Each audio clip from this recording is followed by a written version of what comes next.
your book. I read it fast. I received it around 6 p.m. and by the morning, I had finished it. I read it again. And one of the things is that you cannot give who you're not. So the one thing that struck me was the roller coaster of emotions that I went through.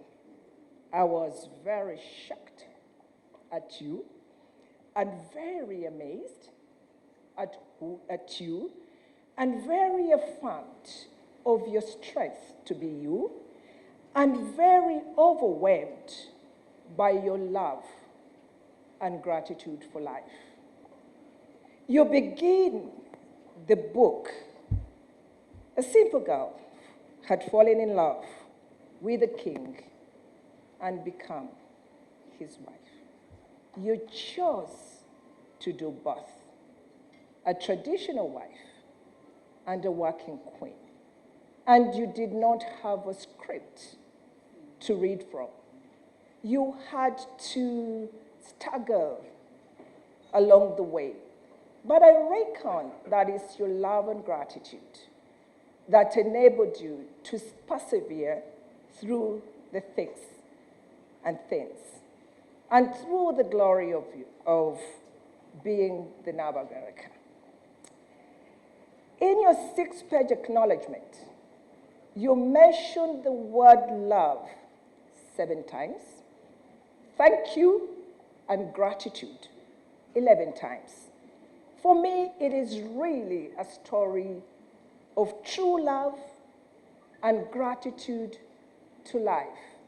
We live in very paralyzed lives. People define roles for you, or you define roles for yourself. We live in a world that is black and white. You chose the gray, and you navigated it with a lot of strength, and you charted new ways for us to celebrate life. One of the things that actually fascinated me throughout the book is the anecdotes which abound about your continuous reverence for and gratitude to the Kabaka for affording you the platform to make a positive difference in ordinary people's lives. And in so doing, you're also very passionate that you got married into an institution which is 600 years plus. But you managed in your own way to make it relevant in your own way in the 21st century. In other words, in the role of you being a traditional wife and a working queen, which you chose for yourself, you answered the nagging questions of us ordinary beings. Who is the Nabagerereka? Is she a real person? Is her life a fairy tale? Let me disappoint you. It is better than a fairy tale because it has a bit of adventure. There is that Tom Sawyerish kind of adventure, the one you say right is right, wrong is wrong. Or, I do not wish any reward, but to know that I have done the right thing. So I think for me, it is the navigating of both. As an academia, you have shattered our thinking. In terms of, we've been grappling, and we teach, I teach gender and the law now, so we're grappling to say, you know what, these are stereotypes, but the Nabagerereka seeks to reassure us that she is one of us, a fellow human being, and in her own words, she lives in the same complicated, painful, and unpredictable world that we do, in her own words. let me jump a little bit, one last sentence. To the 16-year-old Sylvia, she writes, have a story, live it, make a difference. And once you open this book, you will not put it down because Mama Nabagerereka connects with you. It is a very important story for anybody who wants to discover themselves, accept themselves with all the perfect imperfections, but also be more willing to make the world more accommodating and pleasant. And once we do that, I think even we'll make the law more as a better tool for social justice, because it's not the spirit, it's not the letter of the law, but the spirit of the law in how you interpret it so that you make the world a better place, more pleasant, more accommodative, and just try.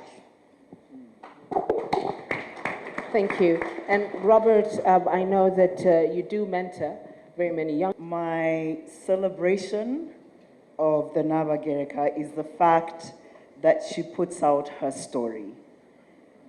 And when I thought of myself as a primary school girl, learning the history of our country and never being told really stories of women in our country, I celebrate that she tells her story and that we need more and more her stories in our history.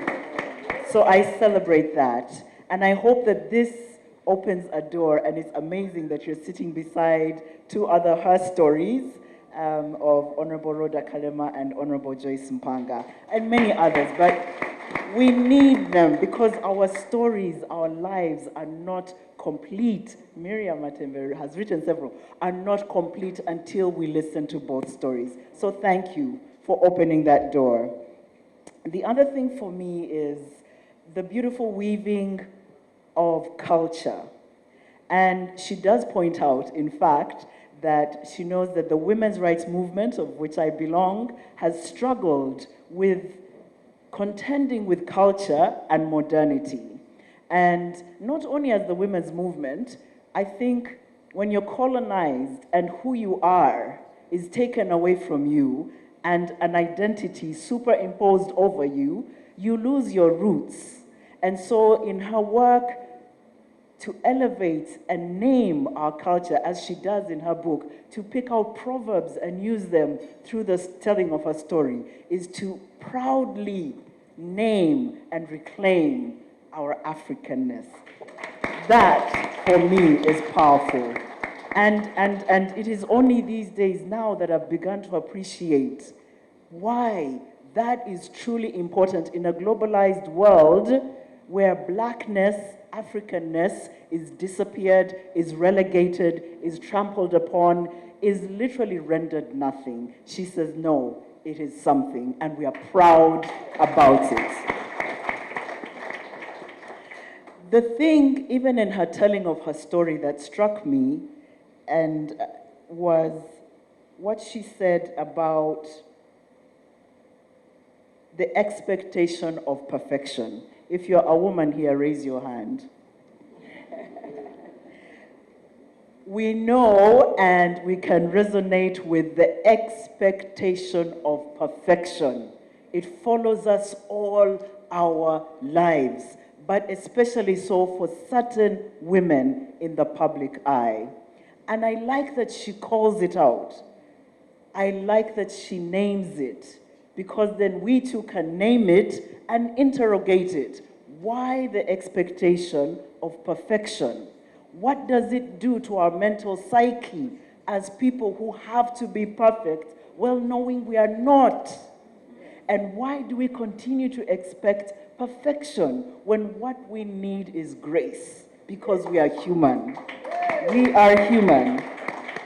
I resonate with it because as a PK, a preacher's kid, I knew what it was to be held on a pedestal that you didn't even ask for. I didn't ask to be a preacher's kid, but perfection is you and you are perfection, and it is so I'm glad, and that's how honest her telling of her story is. She just bears herself and says, this is who I am, an imperfect person in an imperfect world, but trying to do my best. And it's okay not to be perfect.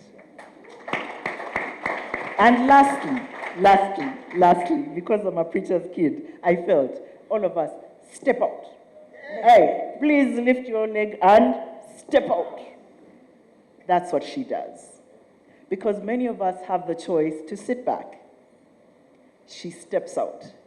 It takes courage, it takes wisdom, it takes fortitude, it takes facing your fears, it takes facing the institution in which you're in. Let's give her a big applause. His Majesty Kabaka Ronald Mutebi for his invaluable support. When he chose me to be his wife, I became the Nabagerereka of Buganda Kingdom, a position that has given me a wide platform and latitude to contribute the development of our country through support to children, youth, and women in Uganda. And I know in so many young women, so many ladies, when they were writing maybe 20 years ago what they wanted to be, I want to marry a king or I want to marry a president. That was up there. Let's talk about love. But most importantly, with the way life is changing, yeah, there can only be one Nabagerereka, there can only be one first lady. Is it possible for a lady to be a Nabagerereka in her own home? Is it possible to be a first lady in her own home? Is it possible for you to be queen in her own home? Have women As Queen Jackie, for example. Anyhow, of course we can be, of course. And again, it's a credit to the Nabagerereka that in her book she says it is possible.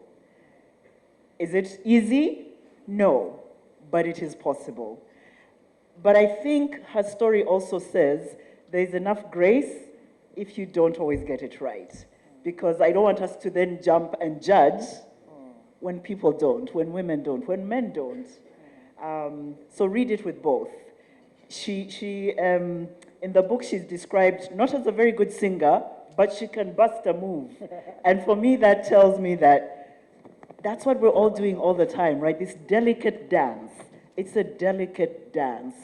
And when you read the book, you will see why. And why all our lives, it is a delicate dance. And it's okay to be queen at home and queen of the world. Yes, Doctor?